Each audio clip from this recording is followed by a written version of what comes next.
আছে। আরেকটা হাদিস দেখুন, সুনান তিরমিজি 2623 নম্বর হাদিস। রাসূলুল্লাহ সাল্লাল্লাহু আলাইহি ওয়াসাল্লাম বলছেন, যাকাতু আমাল ঈমান, সেই ব্যক্তি ঈমানের স্বাদ লাভ করেছে কে? মান রাদিয়া বিল্লাহি রাব্বা ওয়া বিল ইসলামি দীনা ওয়া বি মুহাম্মাদিন নাবিয়্যা, যে ব্যক্তি আল্লাহকে রব হিসাবে পেয়ে, ইসলামকে দ্বীন হিসাবে পেয়ে এবং মুহাম্মদ সাল্লাল্লাহু আলাইহি সাল্লামকে নবী হিসাবে পেয়ে সন্তুষ্ট চিত্তে মেনে নিয়েছে, সে ঈমানের স্বাদ পেয়েছে। আমরা কি পেরেছি? আল্লাহকে পেয়ে কি আমরা সন্তুষ্ট? যদি আল্লাহকে পেয়ে সন্তুষ্ট হতাম, তাহলে আমরা মাথাটা কেন এত নিম্ন হলো, মাথার মূল্য এত কেন কমে গেল যে মাথা যেখানে সেখানে আমরা নত করি? এই মাথা নত হবে আল্লাহর নিকটে। আল্লাহ যদি আমাদের কাছে অধিক প্রিয় হন, আমরা যদি আল্লাহকে পেয়ে সন্তুষ্ট হই, তাহলে মাথা তো পীরের পায়ের সামনে নত হওয়ার কথা ছিল না, মাথা তো মাজারে গিয়ে সিজদায় নত হওয়ার কথা ছিল না, কিন্তু আমাদের মাথা ওই সব জায়গায় নত হয়েছে। আল্লাহ অধিক প্রিয় আমাদের কাছে হয়নি, আমরা সন্তুষ্ট হতে পারিনি, যার কারণে আমরা সন্তান চাওয়ার জন্য মাজারে কবরের কাছে চলে যাই, আল্লাহর কাছে চাই না। অথচ আপনি সেই 3 ব্যক্তির ঘটনা দেখেন, যারা পাহাড়ের গর্তের মধ্যে আটকে গিয়েছিল। আমরা যখন নিজে কোনো কাজ পারি, তখন কি কারো সাহায্য চাই? কথা বলতে হবে। আমরা নিজে যে কাজ শক্তি দিয়ে পারি, সেই কাজে কি কাউকে সাহায্যের জন্য ডাকি?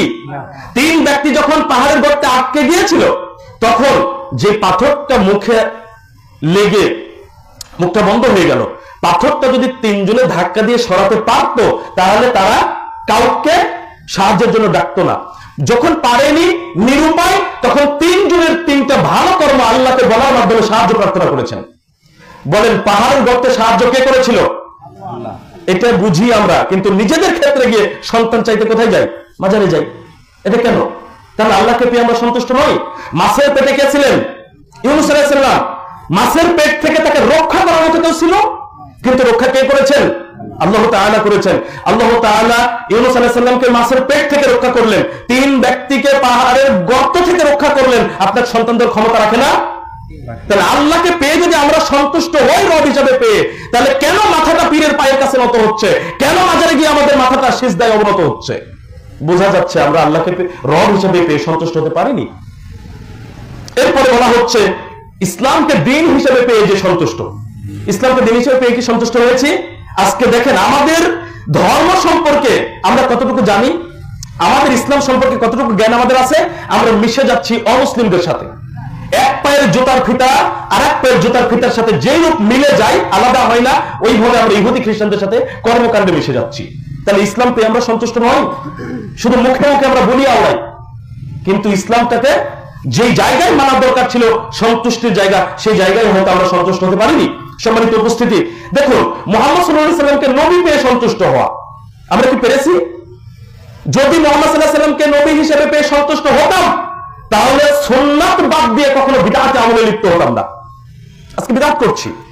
যখন আমরা বলছি এই কাজটা রাসূলুল্লাহ সাল্লাল্লাহু আলাইহি সাল্লাম করেছেন, এইটা সুন্নতি আমল, তখন বলছে আমার ইমাম এইটা এইভাবে করেননি।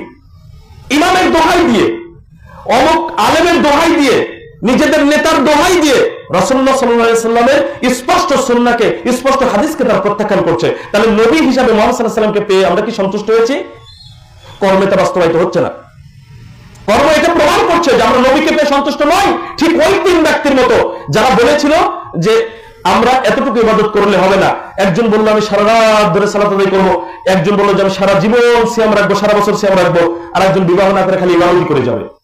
তার মানে রাসূলুল্লাহ সাল্লাল্লাহু আলাইহি সাল্লাম যেভাবে করেছেন ওইভাবে করাতে সন্তুষ্ট হতে পারছে না। তাহলে আমরা কি সন্তুষ্ট হতে পেরেছি? আমাদের রং ধরে বিদআত ঢুকে গেছে। তাহলে আমরা ইবাদতের স্বাদ কখন পাবো?